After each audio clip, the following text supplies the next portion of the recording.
When the car accident happened, Blake instinctively protected his first love and pushed me toward death. He justified it, saying, "I know you're a player who can restart." But he didn't know. That was my last chance to complete a mission. Chapter 1. When the out-of-control truck came barreling toward the sidewalk, I was in the middle of arguing with Blake. Today was our 2-year anniversary, yet he was 2 hours late because he had gone to pick up his first love, who had just returned to the country. "Can you stop being so petty?" Blake stood by the roadside, looking at me with disappointment in his eyes. "Zara and I grew up together, she's all alone here. Isn't it right that I go pick her up?" I challenged him. "So, you're planning to spend our anniversary with all 3 of us?" Blake choked up, unable to respond. But Zara, standing behind him, glanced between us, her eyes welling with tears as she spoke, her voice almost breaking. "Noelle, please don't be upset. Blake only felt sorry for me and wanted to take me out to eat." Her eyes were filled with tears, like a delicate white flower trembling in the wind. "If you don't want me here, I'll leave." With that, she turned to go. Blake quickly stopped her, shooting me a warning look as he spoke. "Noelle, if you keep making a scene, we're breaking up." I froze. In the 2 years I've been dating Blake, whenever something didn't go his way, he'd threaten to break up, just like now. At that moment, I heard the system's warning. Warning. Breakup will result in mission failure. If I failed the mission, I'd not only lose the reward but be erased. Seeing me fall silent, Blake curled his lips in satisfaction and took my hand. "All right, Noelle, we're not breaking up. Let's have dinner, then I'll take her home, okay?" My nails dug into my palm as I forced a smile and replied, "Okay." Perhaps thinking he had me under control, Blake was in a cheerful mood all the way. He wrapped an arm around my waist, leaned in slightly, and lowered his voice to say, "Noelle, you're being so good." The intimate gesture made Zara, following behind us, go pale. But I ignored her. Because before I started this mission with Blake, I'd observed him for a long time. The Blake I knew before was mature and steady, nothing like he is now. So childish, using the threat of a breakup to force me to comply. But what exactly feels off? Chapter 2. Lost in thought, I was suddenly jolted by the blare of a horn. I looked over and saw an out-of-control truck speeding onto the sidewalk, heading straight for us. The crowd erupted into chaos. Screams filled the air. Blake's first instinct was to grab my hand and run, but then he glanced back and saw Zara standing frozen in place. She was crying, her face streaked with tears. "Blake, please. Save me. I don't want to die." Blake panicked. Without thinking, he shook my hand off, but he didn't control his strength.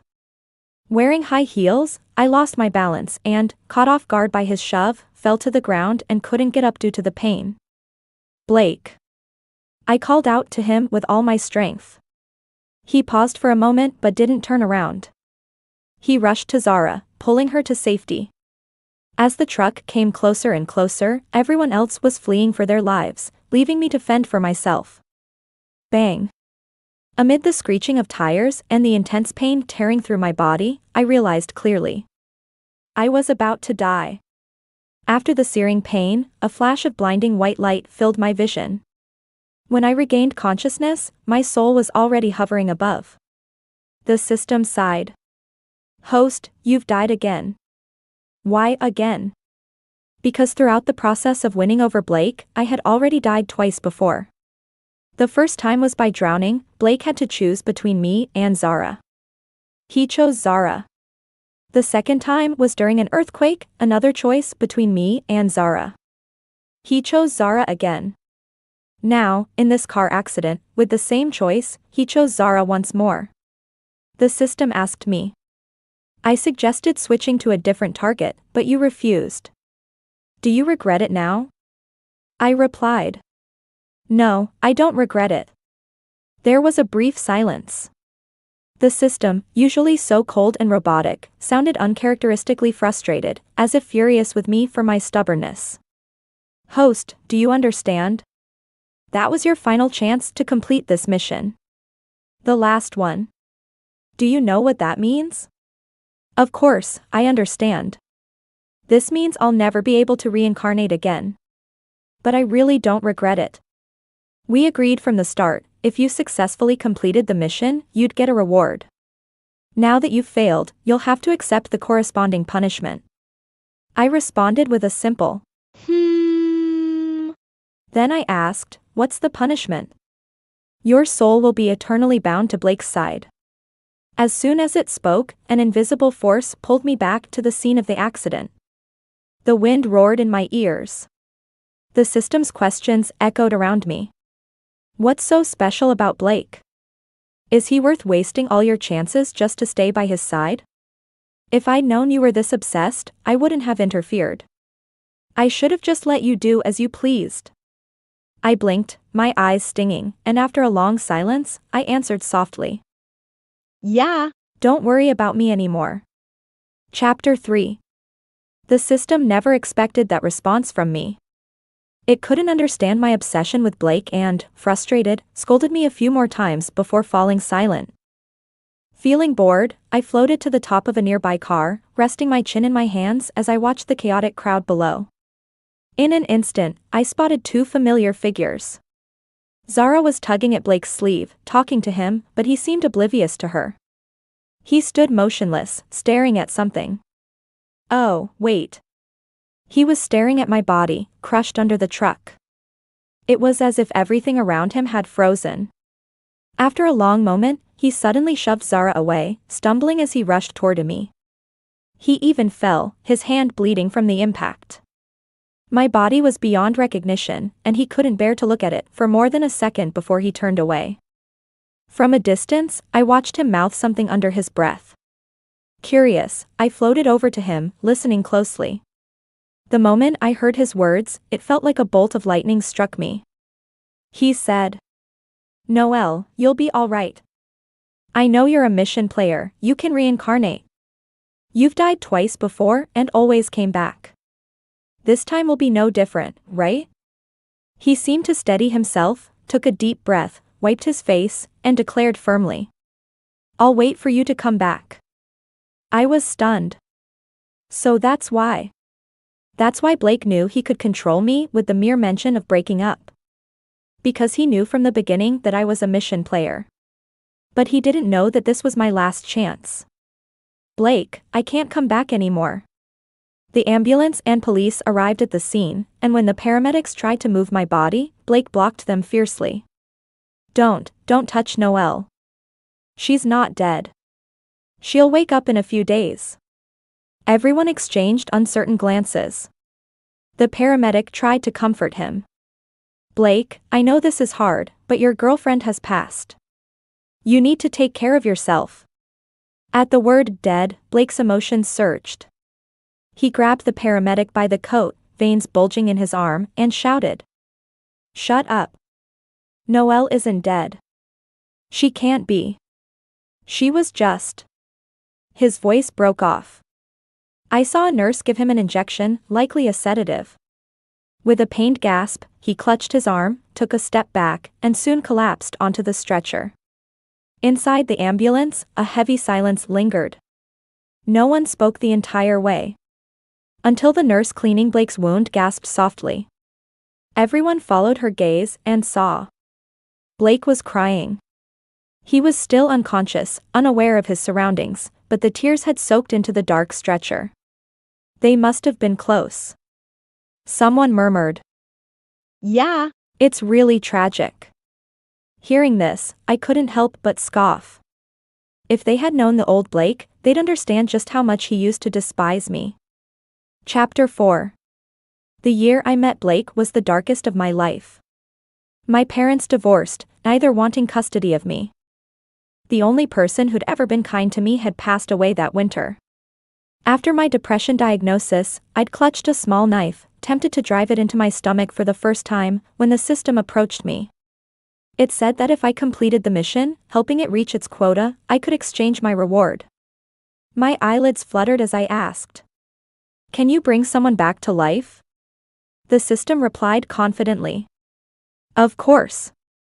It gave me a few days to choose a mission target. But no one interested me. Until I saw Blake at the Memorial Park, sitting on the long, damp steps as a fine spring rain soaked the strands of hair falling over his forehead. He didn't speak or cry. He just sat there in silence. The wind stirred the willow branches, and I stood some distance away, staring at the teardrop mole by the corner of his eye for a long, long time. Then gently open your lips and tell the system. I choose him. The difficulty of his conquest is very high, and before you. The system hesitated to remind me. Several conquerors have already been eliminated due to failure. Are you sure? I nodded firmly. Unable to resist me, the system reluctantly applied for 3 conquest opportunities for me. The higher the difficulty factor, the more conquest opportunities there are. From that day on, I spent time observing Blake, discovering that he was gentle and humble towards everyone, polite and courteous. But it was precisely this kind of person who, upon seeing me for the first time, spoke arrogantly. Tell me. Is it a sprained ankle this time, or are you going to throw yourself at me directly? I was stunned. He squinted at me, sneered, and said, "What are you pretending to be foolish for? Women like you, even if you stand naked in front of me, I still won't like you." At that time, I didn't understand what he meant. Looking back now, he probably knew I was a conqueror at that time. Otherwise, why would he be so repulsed by me? Later, I always stayed close to him at a distance. Once his friend called me, saying he had a stomach ache and asked me to bring medicine. When I arrived, I saw him sitting energetically on the couch. He asked me, "Why are you here again? You're like a lingering ghost." I pursed my lips, didn't say a word, and just handed him the medicine. He didn't take it. Instead, he leaned down slightly, whispered in my ear, "Since you're here, let me treat you to a drink, hum?" As soon as he finished speaking, my vision blurred. The red wine poured down from the top of my head, wetting my chest along my cheeks. Summer clothes are thin, and even the color of the straps is clearly visible. Blake glanced casually, seeing no reaction from me. He seemed even angrier. Being humiliated by me like this, and being watched by so many people, Noelle, don't you have any self-respect? Only then did I look up at him. The flickering lights sprinkled on his clear and bright face, the teardrop mole at the corner of his eye swaying. In that moment, I opened my mouth, unable to say a word of retort. It's hard to imagine that such a person would later agree to be with me. It was a street racing competition. Blake unprecedentedly sent me an invitation. When I arrived, I happened to see him standing on the awards podium, embracing 2 hot car model girls. Our eyes met, and he smiled at me. A very mischievous smile. Then, under my gaze, he slowly kissed their lips. "You wanted to be with me, right? How about now?" He asked me after the show. I helped him wipe off the remaining lipstick from the corner of his mouth. Without hesitation, I said, "Yes." He looked at me for a long time, his eyes dark and unclear. Suddenly, he grabbed my wrist, pointed to the nearby racing cars, and asked me fiercely, "Dare to play a game of life or death speed? If you win, we'll be together." The rules of life or death speed were wild. 2 cars collide, whoever breaks first loses. The whole place was in an uproar. Several girls tried to intervene for me. "Oh, forget it, Noelle has no experience at all, are you forcing her to risk her life?" "Yeah." "Don't let the girl get hurt." Blake remained indifferent, while I looked up at his face and slowly uttered 2 words. "I dare." His pupils suddenly contracted, and something seemed to flash in his eyes. I couldn't distinguish what it was. Anyway, in that race, he was the first to hit the brakes. When I got out of the car, my stomach was churning, and I stumbled and knelt down on the ground. Blake angrily threw his helmet, pulled me up, and roared at me. "Are you out of your mind?" And I just calmly looked at him and asked, "Can we be together now?" His eyes reddened, and he remained silent for a while. And so, we naturally dated for 2 years. Everyone said I loved Blake too much. But every time this reached Blake's ears, he would just stare at me intensely, his thin lips curling into a mocking smile. Love? This kind of woman is the best at deceiving others. She doesn't love me at all. I lowered my eyes and said nothing. After that, he often brought women home, testing my limits, threatening to break up at the slightest disagreement, forcing me to compromise. Later on, Zara went back to her country. 3 either-or choices. Every time, I died from Blake's choice. Every time I died, the world would reset. Until I used up my last conquest opportunity, unable to reincarnate anymore. Actually, thinking about it carefully, how could someone being conquered have any sympathy for a conqueror who is insincere and deceitful, knowing everything? In the end, I was too naive. Chapter 5. When Blake woke up, I was floating around the hospital room in boredom. The door suddenly burst open. Zara, with red eyes, walked up to him, firmly grasping his hand, and asked in concern. "Blake, are you feeling better? You scared me earlier," he said.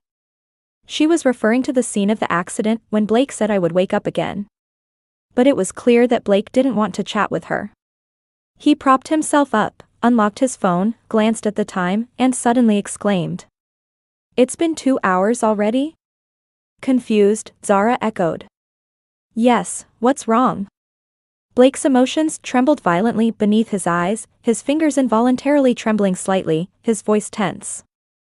"This can't be, it's absolutely impossible." Startled by his reaction, Zara stood still, not daring to speak. The first 2 times, less than half an hour after I died, the world restarted. But this time, 2 hours had passed, and the world continued to turn. Blake suddenly stood up, his expression desolate, like a trapped beast. After a moment, as if he suddenly remembered something, he pulled out the 4-line and ran out. Zara hurried to chase after him. I floated behind them, secretly speculating where Blake might be going. It wasn't until I saw the familiar house number that I realized he was coming to my house. When the door lock was forced open, Blake rushed in first, searching for my figure everywhere. "Noelle, I know you're not dead. Are you hiding from me?" No one in the living room, no one in the kitchen, and no one in the study. Finally, my bedroom. After pushing the door open, he suddenly stopped, as if nailed in place, unable to move. Because the walls all around, covered with photos. As he looked at each one, a faint blush crept into the corners of his eyes. "Blake, did you take so many photos with her?" Zara's expression turned ugly, unable to contain the jealousy in her eyes. "We've known each other for over a decade, and you never." Mid-sentence, she suddenly fell silent. Blake stared at her intensely, his face turning a shade of gray, almost ashen. Almost squeezing out from his throat, he uttered these 4 words. "This isn't me." I looked at the man in the photos with a warm smile, and couldn't help but curve my lips. Yes, that wasn't Blake. Why did I choose him as my conquest target at first sight? Why waste all 3 chances on him? Just because of his face? That identical face of his. The balcony window wasn't closed properly, letting in the evening breeze that swept away a group photo. Blake picked it up, saw the elegant handwriting on the back, and suddenly his eyes turned red. "Wishing my Noelle safety and peace." Read. Chapter 6. Memories, like the twilight wind, slowly dispelled the haze in my heart. The first time I heard the name Reed. It was 10 years ago, on the afternoon of the sophomore class division exam. My deskmate was a troublemaker who even copied my homework. Before the exam, he asked me to help him cheat, but I refused. So that day after school, he blocked me at the back door of the classroom and mocked me in front of all our classmates. "Fatty, not only are you ugly, but you also have a bad heart. Letting you pass the answers was a good deed, you know? You're ungrateful, it serves you right to be both fat and ugly." At that time, due to treating acne with Chinese medicine, my hormones were in chaos, and I did look as chubby as a penguin. Many classmates echoed his words. My face turned red, overwhelmed by a wave of self-doubt. In the midst of all the ridicule, a clear male voice suddenly interjected.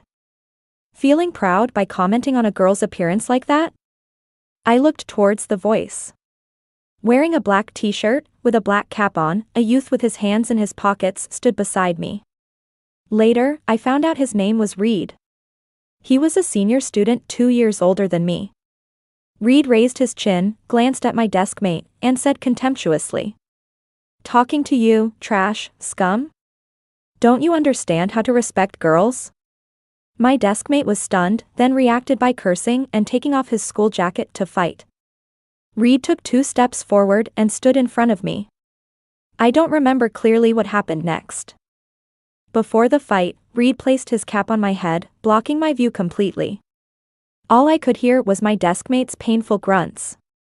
When everything quieted down, I slowly raised my head and met a pair of cold eyes. "It's over, you can go home now."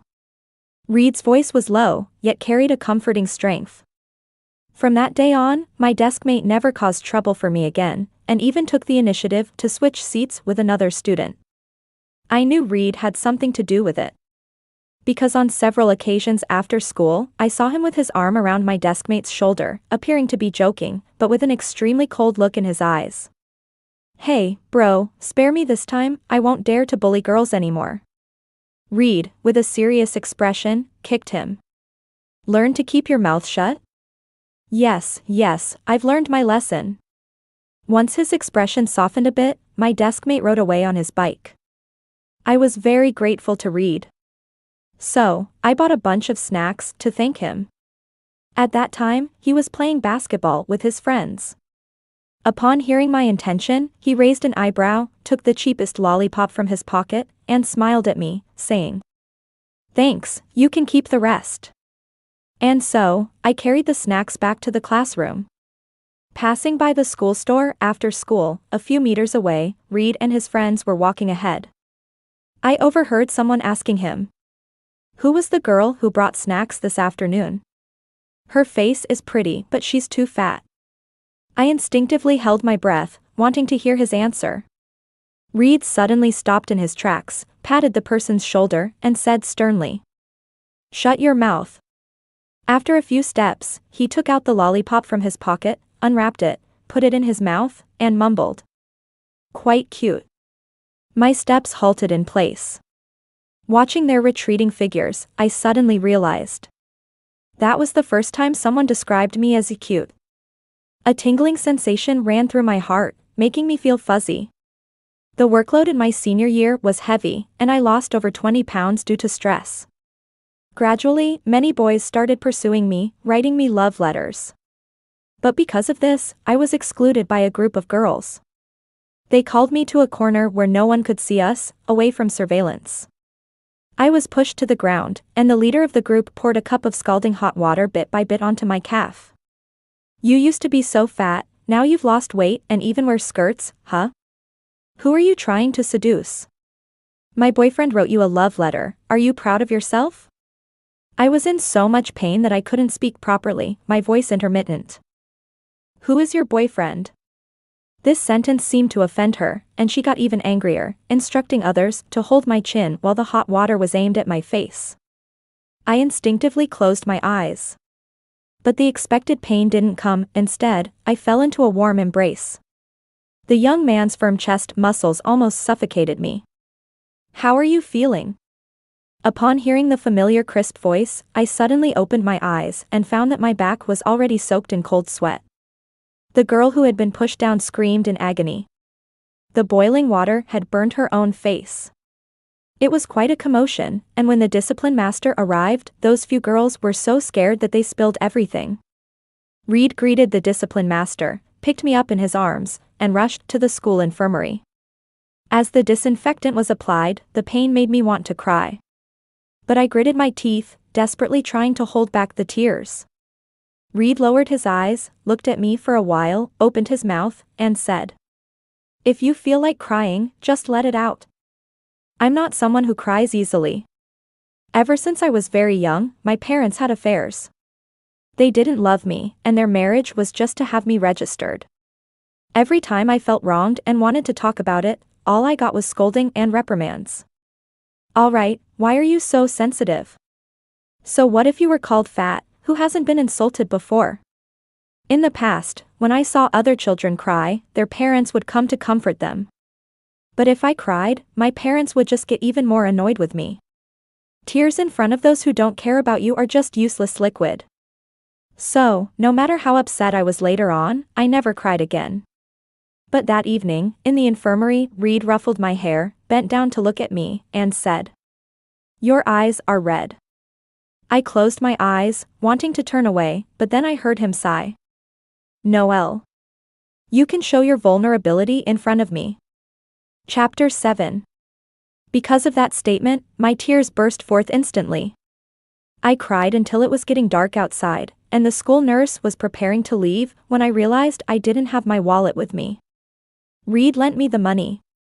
I noted down his phone number, added him as a friend when I got home, and transferred the money. But he didn't accept it for a long time, until he returned it the next day. I tentatively sent a question mark. He replied instantly. "What's wrong? Why aren't you taking it? Just owe me for now, we'll have a meal after your college entrance exam." I held my phone, a smile unconsciously appearing on my lips. Unfortunately, things didn't go as planned. After the college entrance exam, Reed disappeared as if he had evaporated from the face of the earth. All the messages I sent him went unanswered. Meeting again, it was during my sophomore year in college, on the family reunion New Year's Eve. My parents had already started living separately, and I was alone in the huge house. Firecrackers downstairs were popping, but I huddled in my room, watching the New Year's gala alone. As the clock struck midnight, my phone suddenly vibrated. "LX, Happy New Year." I was stunned. My heartbeat skipped a beat, and my fingertips trembled as I typed. "Reed, is that you? Or has your account been hacked?" The message box showed, typing. I waited for about 5 minutes, finally getting his reply. It was very short, just 2 words. "It's me. Where have you been these past 2 years, why? Why didn't you contact me?" I couldn't bring myself to say the second half of the sentence. But it seemed like the person on the other side had a premonition and called me. I picked up. Unexpectedly, I heard that familiar yet unfamiliar crisp voice, and for a moment, I didn't know what to say. But Reed was the one who broke the silence first. He asked me to go to the balcony, facing the 2 o'clock direction. Confused, I followed his instructions. After about 10 seconds, there was a loud bang. A brilliant firework burst in the lonely night, petals falling like rain, as if within reach. I kept holding the phone to my ear, looking up for a long time. On the other end, a man's deep voice sounded. "Sorry, had a mission before, had to hand in my phone. I missed a lot of your messages." My breath hitched. Suddenly, I remembered, Reed enrolled in the police academy. "Last year today, you wished me a happy new year, this year it's my turn to wish you one." After hanging up the call, I saw the responses from my parents. "Happy New Year, Dad." "Got it." "Happy New Year, Mom." "Busy." None of them wished me a happy new year, except for Reed. Only Reed. Reed, who had been out of touch for 2 years, suddenly set off fireworks for me on New Year's Eve and wished me a happy new year. I've said it before, I don't like crying. But tears just won't listen. The 3rd and 4th years of college were some of the few happy times I had. After Reed was transferred back to our city, we started meeting more often, and our relationship gradually became closer. My roommate asked me, "Is the handsome guy downstairs who always picks you up your boyfriend?" I denied it, saying, "No, he's just a big brother." After answering, my face flushed with heat. Would a big brother take his little sister to a couple's restaurant for a date every week? Would a big brother play truth or dare and when asked if he liked any girl's present, look at her? Would a big brother find out at 2 in the morning that his sister was in pain, climb over the wall to carry her to the hospital, and stay up all night massaging her stomach? No, he wouldn't. But I didn't dare ask more. To me, Reed was like a traveler in the desert, a distant oasis suddenly seen. I could only gaze at it foolishly from afar. Afraid that if I got too close, the beautiful dream would shatter. At the end of May, nearing graduation, I was exhausted every day from my final project. Reed drove me to the beach to relax. On the way, we met several couples who invited us to join in kayaking. It seemed to be some kind of competition organized by a company, and they were suddenly short of people. "Come on, miss, your boyfriend has a great physique and good stamina, right? If you win first place, there's a reward." My ears turned red. He's not. Okay. Reed cut off my words. I looked at him, unsure if it was my imagination. The corner of his lips seemed to twitch. As we got on the kayak, just seconds before the competition started, I belatedly asked, "So, what's the reward for first place?" Reed's gaze shifted, and he answered somewhat unnaturally. "A very exquisite Swiss Army knife." Very exquisite? Listening to his tone, Reed seemed to really like it. Holding on to the belief of winning first place, even though neither Reed nor I had much experience, we somehow fought our way to the top 3. But first place seemed to be on a whole different level. In the end, even Reed, with his good stamina, was gritting his teeth and pushing through. I caught a glimpse of the bulging veins on his arm and the cold sweat on his forehead. I really wanted to tell him, "It's okay, if we don't win. Tonight, I'll give you an even more exquisite knife." Between thoughts, our kayak was gradually catching up with the first place. As we passed by them, the couple on the other side suddenly let go of the paddle, laughing and saying to Reed, "Bro, you're really going all out." "My wife is shy, she wouldn't feel comfortable kissing in front of so many people. Let's just give first place to you guys." I was stunned. What kiss? Wasn't it supposed to be a Swiss Army knife? Turning back to meet Reed's eyes, filled with a mischievous smile, I realized that I had been deceived. "Sorry, I was scheming." Reed held my hand, standing by the beautiful sea at sunset, softly apologizing to me. The reward for first place had never been a Swiss Army knife. It was 2 tickets to fly to the capital, and a kiss with your loved one. My head buzzed. Pretending to be clueless any longer would be pointless. "Reed, you don't have to try so hard, actually. You don't have to try so hard, I would still be with you." He gazed quietly at me and slowly spoke. "Noelle. It's because I wanted to win. It's because I wanted to be with you. And it's also because I wanted." He pursed his lips, gently cupping my face. "To kiss you." Thump thump thump. My heart nearly leaped out of my chest. Reed tilted his head and earnestly kissed my forehead. The scene froze at that moment. "Noelle, I'm holding your hand." Chapter 8. Being Reed's girlfriend is a very happy thing. He is always gentle, always emotionally stable. No matter how many conflicts arise between us, he is always the first to lower his head. "Missy, I was wrong. Please, forgive me." When I received this text asking for reconciliation, I was standing at the police station entrance, delivering medicine to him. Reed has a weak stomach, and every now and then, he would complain of stomach pain. When he saw me standing there as he left work with his colleagues, his eyes lit up. "Noelle." But before he could reach me, he was pulled back by a female colleague grabbing his sleeve. "Reed, my car broke down. Could you give me a ride?" I stood there, watching them with interest. Reed furrowed his brow, took his sleeve back from her hand, and gestured behind him, saying, "Drew, you can take her. He lives in the opposite direction from my place." The female colleague bit her lip and asked pitifully, "Are you worried that Noelle will misunderstand? I can help you explain to her." Reed raised an eyebrow, showing impatience in his expression.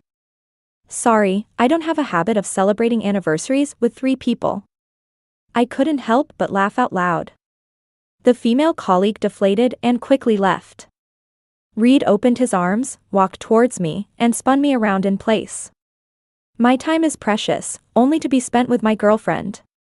Ticklish, I gently moved away. "Aren't you supposed to take your medicine for your stomach ache first?" He opened the car door, protected my head, and carried me into the passenger seat, smiling softly. "Seeing you makes the pain go away." Reed started the car, gazing ahead. At a traffic light, he suddenly handed me a bouquet of champagne roses. Bought these on my lunch break. Thought it might upset you, so I wanted to cheer you up.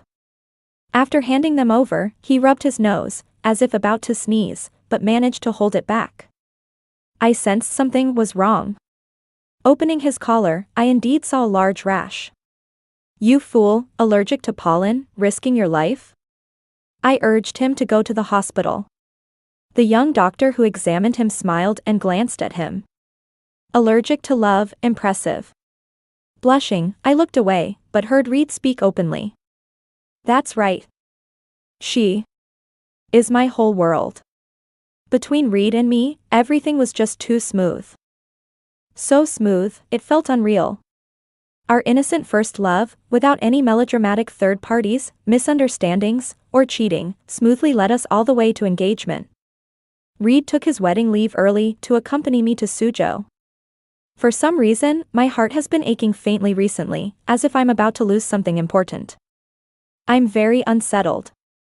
When I went to the Shiyuan temple to pray for a safety charm, I knelt in front of the Buddha, kowtowing 3 times, palms together, closing my eyes in prayer. I hope Reed's life will be safe and smooth, filled with happiness and no worries. As if there was a telepathic connection, I turned around and our eyes met perfectly. Reed stood under the Bodhi tree draped in red silk, smiling at me with curved eyes. In that moment, I thought to myself, if there truly were gods, then surely they could hear how much I adore Reed. Hand in hand, we walked out of the temple, where a young girl politely stopped us and handed over a photo. I noticed your meaningful eye contact earlier and took a photo for you, she said with a smile. Reed thanked her, placing the photo in the pocket closest to his heart. On the second day of his wedding leave, Reed received a call, hastily preparing to leave. He held me tightly, saying, Noelle, once the mission is complete, I'll marry you. Before I could respond, the door closed. The warm summer breeze flowed into the room, but I shivered inexplicably. For the next 6 months, Reed once again lost contact. Soon, the year drew to a close again, and just like a few years before, I sat alone in my vast room, watching the Spring Festival gala. My phone rang. I answered. Fireworks lit up outside the window, creating a ruckus. Crackling firecrackers, curses, screams, even gunshots, all sorts of noises mingled together. There was a pause at the other end, softly calling my name, Noelle. Tears welled up in my eyes instantly. Where are you? Are you okay? Have you been injured? He evaded the question, his breathing heavy. Are this year's fireworks beautiful? Yeah, but they're missing the one you gave me that year. When I was 20, Reed once set off fireworks for me. The clock on the wall ticked, the hour hand pointing to midnight. He interrupted me. Noelle. Happy New Year. Happy New Year. Happy New Year. One after another, his voice grew softer. I covered my face, biting my lip hard to prevent any sound from escaping. Tears struggled to fall from my eyes, dropping onto the dark blanket, creating large water stains. I knew. He wanted to convey all the blessings for the rest of his life. Bang. Gunshots rang out, deafening. In an instant, the call was disconnected. Only the fireworks outside, reflecting on the cold glass. Clearly endless, never-ending. I knelt on the ground, unable to utter a sound. Reed, you lied. You clearly promised to be with me for a lifetime. You clearly said you would marry me once the mission was over. You lied. You deceiver. Deceiver. Chapter 9. When I saw Reed's body, I could hardly breathe. Like someone was strangling my throat, like a needle piercing my skin, bleeding and numb with pain. Wake up, Reed. Don't sleep. Can you get up? No one answered me. I held his cold hand, rubbing it continuously, trying to warm it up. Drew, with red eyes, choked out. Noelle, I'm sorry. The day of the bust was going smoothly, but those damn bastards actually had guns on them. Captain Reed was shot and forced into the woods by them. When we arrived, we found him having taken down several drug dealers, but he couldn't continue. Trembling, he handed me Reed's belongings. The bullet-riddled amulet. The blood-stained photo. And on the back of the photo, a line written at some point. Wishing my Noelle peace and safety. Reed. How ridiculous. The one who wished me safety, couldn't find safety in the end. I don't know how I made it back home, or how I endured until Reed's burial. There was no name on his tombstone. Every day, I sat on the steps of the Martyrs' Cemetery, looking at that square stone. When I thought of suicide, the system approached me. I agreed to help it complete the mission because I wanted to revive Reed. But finding the target for the mission was really difficult, so difficult. My mind is filled with Reed. The 17-year-old Reed who stood up for me in the classroom. At the age of 18, Reed rescued me from the bullies and carried me into the infirmary. At 20, Reed lit fireworks for me, wishing me a happy new year. At 23, Reed kissed me by the sea and confessed his feelings. At 24, even with allergies, Reed would bring me flowers to cheer me up. At 25, under the Bodhi tree at Jietai Temple, Reed smiled at me. And finally, at 26, Reed lay in eternal rest, lifeless. How could I ever forget him? So when I first saw Blake, I decided to choose him. Only by looking at that face, identical to Reed's, day and night, could I find the strength to keep going. It's despicable, isn't it? But at that time, I was truly on the brink of collapse. Without seeing that face, I would go insane. Chapter 10. So all those simp behaviors you did before were not for Blake. The long dormant system suddenly spoke again, but for Reed? I nodded. At the same time, Blake, upon learning the truth, began to go mad in my apartment. He tore down all the photos of Reed and me, throwing them into the trash. With red eyes, he lit a lighter and coldly watched the flames lick over the photos. Enraged, I tried to stop him, but my fingers passed right through his body as if he were a ghost. It's useless, host, you're already dead. Yes, I was just a soul, unable to touch the physical world. In despair, the system gave me an idea. I can self-destruct. Exchange it for one last chance to complete the mission. I froze, trembling lips asking, why? It paused, then replied. Because your beloved is a hero. Heroes shouldn't end up as dust and bones. He should live well, enjoying a happy life.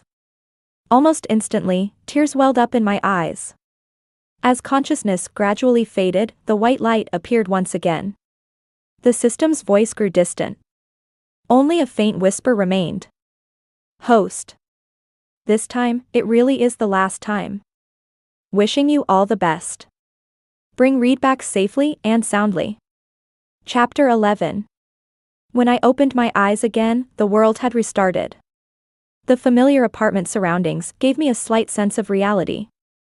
I sat up and saw the walls full of photos still intact, which made me breathe a sigh of relief. Running my fingers lightly over Reed's cheek, he smiled at me so gently. Suddenly, a loud banging came from the entrance. The door opened. It was Blake. He must have run over? His hair was disheveled. The moment he saw me, he grabbed my wrist and demanded. Who is he? Noelle, are you using me as a substitute? He questioned. I smiled, unable to control myself, and brushed a tear mole at the corner of his eye with my fingertip. Blake and Reed really looked alike. Even the position of this tear mole was exactly the same. After not getting an answer from me for a long time, the pressure in Blake's grip increased gradually, and his eyes started to redden. Do you know? He began. At first, I really hated you. I hated your calculated approach, I hated your fake concern. As seducers, did you ever see me as a person? Weave a beautiful dream for me, deceive me into falling for you, and then throw me away like garbage. And in the end, tell me that it was all fake. He shook my shoulders forcefully. I couldn't resist and was pushed against the wall. I thought you were different from them. Because no matter how much I humiliated you, how much I tested you, your gaze always held hidden affection. So that last time, I really started to fall for you. His hands propped against my sides, his right hand clenched into a fist and fiercely smashed against the wall, his voice trembling. I thought you were dead, and I rushed into your home like a maniac. And what did I see? He grabbed my wrist, pushed open the bedroom door, pointed at the wall full of photos, laughing uncontrollably, his eyes growing redder. Is it fun, Noelle? You tell me, is playing with someone's heart fun, huh? I really hate you. Because you are more despicable than them. I was pushed to the ground, the cold tiles scraping my palms. Blood dripped, staining the floor red. It hurt so much. But I couldn't cry anymore. Tell me, who are you really looking at through my face? I slowly propped myself up, looked up at his eyes, and answered word by word. My beloved. He suddenly fell silent. His face turned pale, his eyelashes trembling uncontrollably. Fine, you are something else. He slowly turned his back, wiped his eyes, and when he turned back to face me again, he was full of hostility. He grabbed my neck. Since that's the case, I'll kill you and let you go down to be with him. How about that? I closed my eyes, didn't struggle, and let him tighten his grip forcefully. Cough. I should have died a long time ago, actually. I should have died in that car accident, it was the system. The system sacrificed itself to bring about my rebirth. Blake didn't say anything, just gritted his teeth and stared at me. That look, terrifying enough to tear me apart. I think I might disappoint the system. Blake really hates me. My chest felt tight, my throat hoarse, gradually unable to make a sound. Breathing became difficult, suffocating. Suddenly, that hand released me. Blake grabbed my chin, his voice extremely faint when he spoke, carrying a cold breath. I suddenly changed my mind. It's too easy to let you die like this, not interesting at all. Instead, stay by my side, witness your own death, huh? Chapter 12. I was imprisoned in Blake's private villa. He and Reed were two completely different people. I could always tell them apart. If Reed was the moon hanging high in the sky, then Blake was the untamed lone wolf. He locked me in the room, with the door always tightly shut, only delivering 3 meals a day. At first, I refused to eat no matter what. Blake squatted in front of me, pinching a photo of Reed and me, took out a lighter from his pocket, pressed the switch. The flame leaped over the edge of the photo. After you fast once, I will burn once. Until all the photos are burnt. I struggled to rush over, but my wrist was firmly held. Blake kept his promise. I watched several photos turn into ashes before my eyes. Those were my only memories. I didn't dare to confront Blake. I don't know if it was my imagination, but he visibly relaxed after I ate on time. Occasionally, he would mercifully take me out. But every time, there were other women around Blake. If you looked closely, you would notice they resembled me to some extent. As if they were retaliating against me for using him as a substitute. I had to pretend I didn't see it. As the days passed, counting down, Zara would return home today. The choice was about to begin again. But this time, I was really tired. I lay on the cold floor, staring blankly at the ceiling. I wondered, if Blake chose Zara again, would I be able to see Reed after I die? Could we still be together? Then it's better to die. When this thought came to mind, I strangely felt calm. The only thing I felt guilty about was towards the system. It sacrificed itself, but I was so useless. The roar of a car engine sounded downstairs, followed by the light and playful voice of a girl and the indulgent response of a man. A thunderbolt struck outside, splitting the dense canopy in half. The door of the room was pushed open. Zara walked over, kicked me on the ground with her toe, a hint of sarcasm in her voice. I stared blankly out the window. Until lightning struck the villa, all the lights in the room went out, and thick black smoke filled the air. The ceiling beams crashed down, trapping me and Zara in a corner. I finally understood how I was going to die this time. The fire raged. In a daze, I seemed to see Blake rushing into the room. His clothes disheveled, in a panic. After glancing at me, without stopping, he headed straight for the barely conscious Zara. The last time. He still chose her. I closed my eyes in despair, feeling like someone was changing direction and running towards me. A pair of hands securely held my waist. Noel. Why did you have to be a conqueror? Why do you still have a lover who died in the line of duty? This time has tormented you. I feel like I'm going crazy too. Blake patted my face, and I really wanted to open my eyes, but my eyelids felt so heavy. Your lover's name is Reed, right? Honestly, I'm so jealous of him. Just now, I was thinking, if it were him, he would definitely rush to you first. Am I right? The man's fingers touched my neck, stroked my face. After a while, he sighed softly. You're safe. I should go back to save Zara. The fire is pretty big. What if I can't get out? He chuckled softly and continued. Well, that's okay.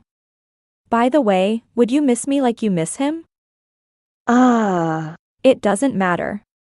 I felt like I could smell the scent of the wind, the taste of freedom. A warm sensation was transmitted to my lips. As light as a dragonfly touching water.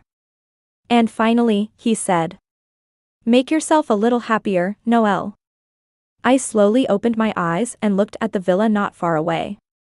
It was being engulfed by raging flames. Ding.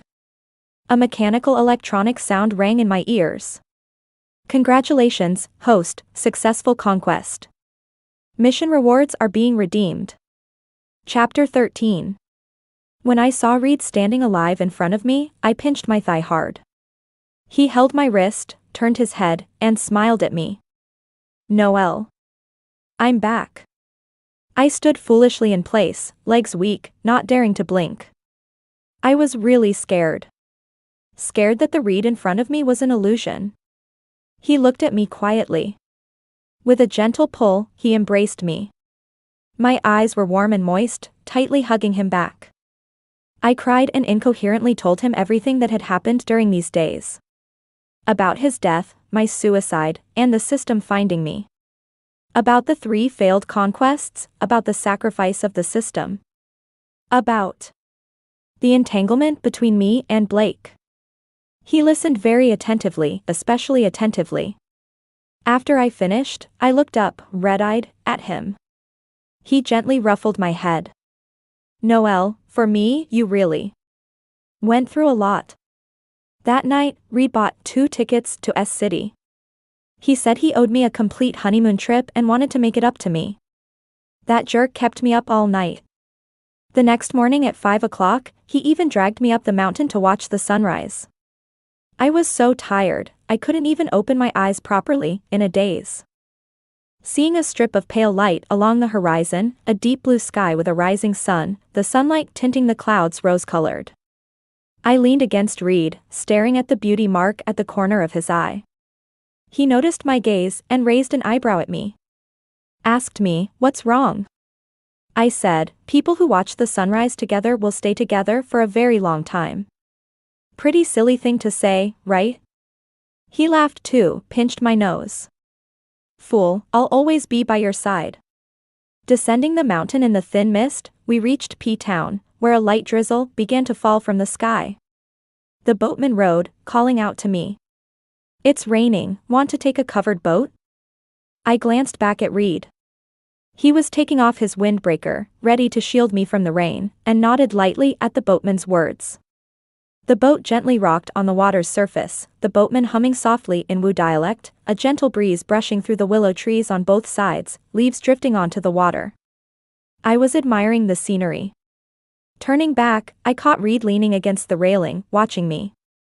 Ripples formed at the stern, the boat swayed slightly, and the clear breeze flowed in. I was shaken for a moment, almost losing my balance. Reed held onto my waist tightly. The boatman turned back and reminded me. Young lady, hold on to the railing. Once we reached the shore, I went to settle the bill. After taking a few steps, the boatman called me back and handed me a stack of change. He muttered, "Why did I give you an extra coin?" I stared blankly at his fading figure as he rode away. Suddenly, Reed called out from behind me, "Noelle. Let's go to the Shiyuan temple and get another peace charm." The misty rain separated us, making it hard to see his expression clearly. But I still agreed. I held the peace charm, and when I found Reed waiting under the Bodhi tree, he was still smiling at me. Smiling as if bathed in a spring breeze. I threw myself into his arms, holding onto his hand tightly. It wasn't a festive season, so there weren't many people outside the temple. He pressed me against the pink wall and kissed me fiercely, as if he was never going to let go. Blushing, I pushed him lightly. "Hey, behave yourself." The cold touch of his fingers brushed against my wrist, making a soft I took his hand and walked towards the bridge with flowing water, handing him the peace charm and saying, "This time, the Buddha will surely keep you safe and sound." The feeling in my hand suddenly disappeared. I turned around to look.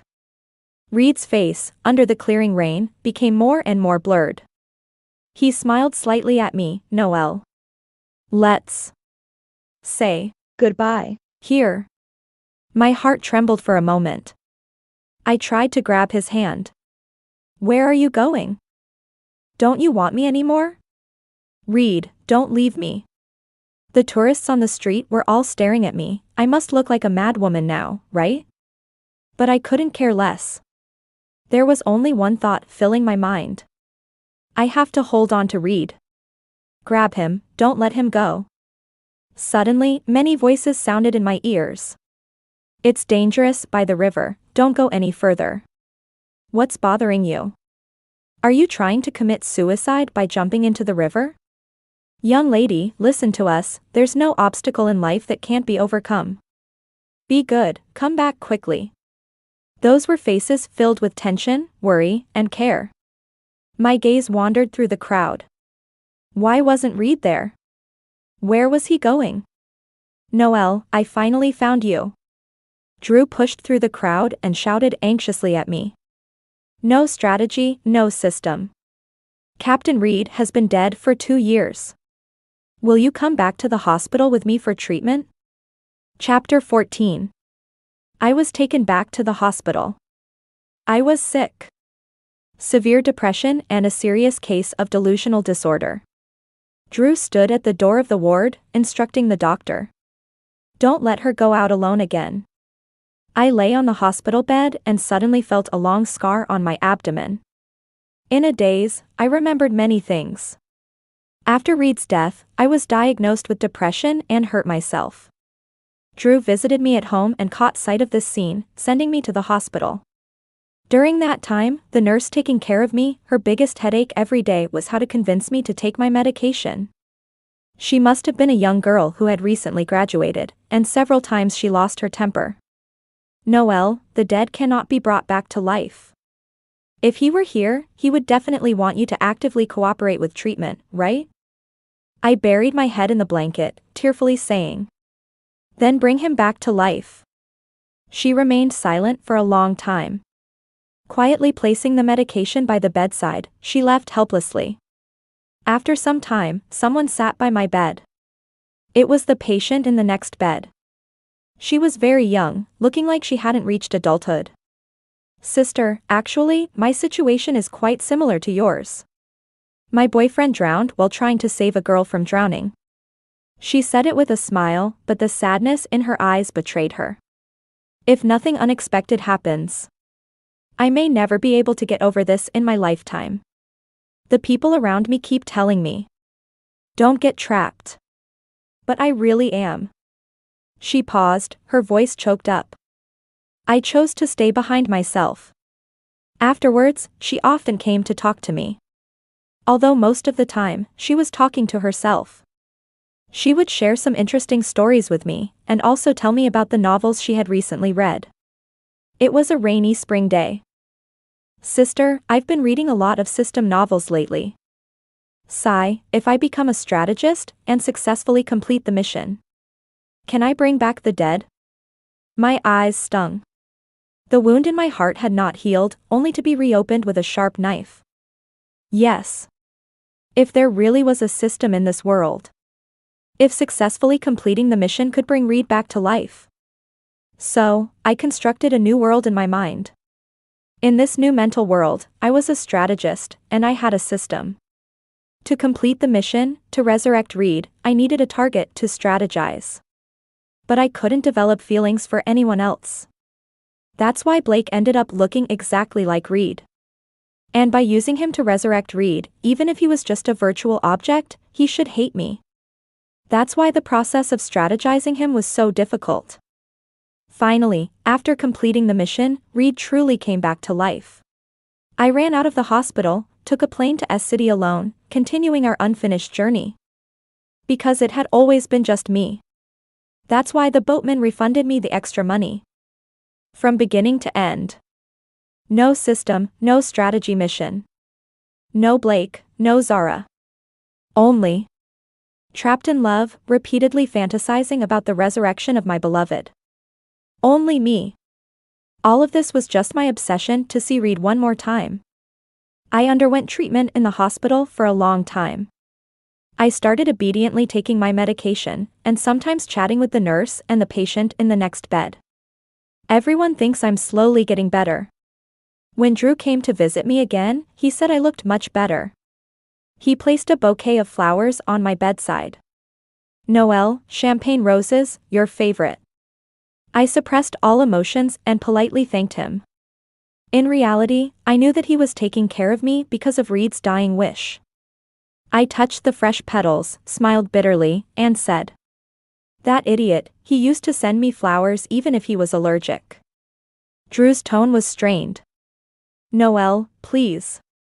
Come out." My hand paused in its caressing motion, lips parted, and softly said, "Okay." At the end of the month, it was my 26th birthday. The nurse ordered a cake for me and mischievously smeared cream on the tip of my nose. I smiled at her. She said, "Noelle, from now on, smile more often." I lowered my eyes. After a while, as if nothing had happened, I spoke up. "Today is my birthday, can I make a wish?" "Of course you can." I held the nurse's hand. "I want to go see Reed." She hesitated for a moment, perhaps thinking I was doing well recently, and reluctantly agreed. It was Drew who accompanied me to the Martyrs' Cemetery. I squatted down and placed a small piece of cream cake in front of the unmarked tombstone. "You idiot, Reed. Now, I'm the same age as you. We will be together forever, right?" I said the second half of the sentence in my heart. But Drew was still too sensitive. He wiped away a tear, helped me up from the ground, and said, "Noelle, it's getting dark. Let me take you back to the hospital." From his expression, it seemed like he was worried I might do something foolish again. I obediently nodded. He breathed a sigh of relief. On the way back, the streets were decorated with lights, red lanterns hanging from tree branches. I suddenly remembered, oh, it's almost New Year again. As the car passed by a fireworks store, I asked Drew to stop, and I bought 2 small bunches of fireworks. When he dropped me off at the hospital entrance, he received an urgent mission call. "Noelle, I understandingly smiled. "Go ahead, I can go up to my room by myself." He gritted his teeth, put me down, turned the car around, and drove off. I stood under the hospital building, holding fireworks in my arms. In the end, I didn't go back up. I traveled all the way. I went to the forest where Reed died. By then, it was close to midnight. I lit the fireworks, leaned against a tree, looked up at them bursting with brilliant colors in the night sky. "Reed. Happy New Year." I smiled, took out a fruit knife prepared earlier, and without hesitation, cut my wrist. Fresh blood spilled all over the ground. I seemed to see that person who would never come back, helplessly touched my head. "Can't I live properly? I can't. I can't." I no longer wanted to live. I said, "Reed, take me away." He was silent for a long time, but eventually took my hand. Okay, let's go home. When I closed my eyes, I was smiling. Because I can finally be with Reed forever. Chapter 15. When Drew found Noelle's body, the young man of 1.80 meters cried like a child. He kept saying, "Reed, I'm sorry. I'm really sorry, I didn't take care of Noelle." When he first joined the drug control team, it was Reed who always took care of him and promoted him. He had always known how good Reed's relationship with Noelle was. Childhood sweethearts, each other's first love. Every time Noelle visited the police station, Reed's eyes seemed glued to her, as if he couldn't get enough of looking at her. His colleagues teased him, saying he was doomed for life. Reed just smiled without saying anything, raising his eyebrows proudly. "That's my future wife, can't back down, can I?" During that arrest mission, Drew didn't want to call Reed. He knew Reed was on a honeymoon with Noelle. But those drug dealers were too cunning. After setting up for almost 3 months and sacrificing 2 undercover colleagues, seeing the plan about to fail, he had no choice but to call Reed. When Reed rushed back to the police station, Drew's eyes were red. "Bro, I'm useless. You should have been with Noelle at this time." Reed patted his shoulder and said, "Do you know the mission of the police force? The mission is always greater than life. As long as the country needs us, we can sacrifice everything." And so it was said. During that crackdown operation, Reed was shot twice and forced into the woods by the drug dealers. Clutching his abdomen where he was hit, he breathed painfully, his vision starting to blur. He closed his eyes, took out his phone, and made one final call to Noelle. The fleeing drug dealers were probably catching up. They fired shots, emitting eerie screams and curses to provoke the police. The phone connected, and Noelle's voice was on the verge of tears. But she was trying to hold back. Reed looked up, watching the fireworks bursting not far away in the sky, gently asking her, "Are this year's fireworks beautiful?" Noelle said they were very beautiful, but not as beautiful as the one he gave her years ago. Reed smiled silently.